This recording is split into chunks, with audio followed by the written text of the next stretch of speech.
Hi everyone, good evening. Welcome back to our English channel tell English. ఈ రోజు వీడియోలో మనం రోజు మాట్లాడుకునే కొన్ని తెలుగు సెంటెన్స్ని ఇంగ్లీష్లో ఎలా చెప్పాలో చూద్దాం. ఫర్ ఎగ్జాంపుల్, నాకు చలిగా అనిపిస్తుంది, నేను ఇది నీకోసమే చేశాను, అతను డబ్బుల కోసం నా దగ్గరికి వచ్చాడు, ఇలాంటివన్నీ కూడా ఇంగ్లీష్లో ఎలా చెప్పాలో చూద్దాం.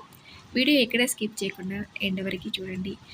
అలాగే ఈ వీడియో మీకు నచ్చితే తప్పకుండా ఒక లైక్ చేసి ఇలాంటి మరెన్నో వీడియోస్ కోసం ఛానల్ వెంటనే సబ్స్క్రైబ్ చేసుకోండి. మన ఫస్ట్ సెంటెన్స్ వచ్చేసి, నాకు చలిగా అనిపిస్తుంది. I'm feeling cold.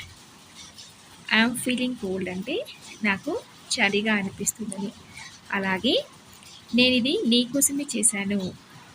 I did it for you. I did it for you అంటే నేను ఇది నీకోసమే చేశాను. అతను డబ్బుల కోసం నా దగ్గరికి వచ్చాడని చెప్పడానికి he came to me for money.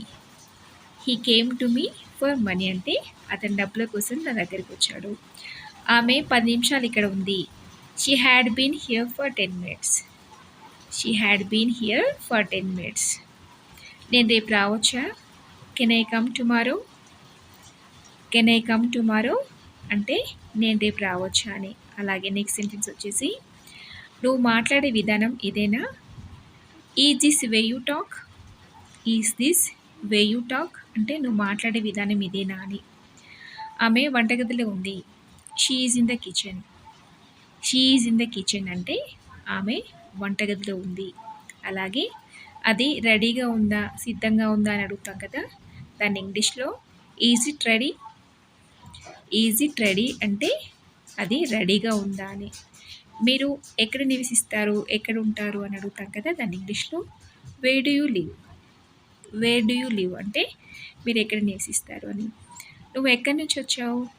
Wear are you from. Where are you from అంటే నువ్వు ఎక్కడి నుంచి వచ్చావు అని. చూసారు కదా, ఈ సెంటెన్స్ అన్నీ కూడా మీకు చాలా యూస్ఫుల్గా ఉంటాయనుకుంటున్నాను. ఈ వీడియో మీకు నచ్చితే తప్పకుండా ఒక లైక్ చేసి మీ ఫ్రెండ్స్కి షేర్ చేయండి. అలాగే ఇలాంటి మరెన్నో మంచి మంచి యూస్ఫుల్ వీడియోస్ కోసం ఛానల్ని వెంటనే సబ్స్క్రైబ్ చేసుకొని పక్కనే ఉన్న బెల్ ఐకాన్ని క్లిక్ చేయండి. మరొక యూస్ఫుల్ వీడియోతో నెక్స్ట్ వీడియోలో మేము ముందుంటాను. Thanks for watching.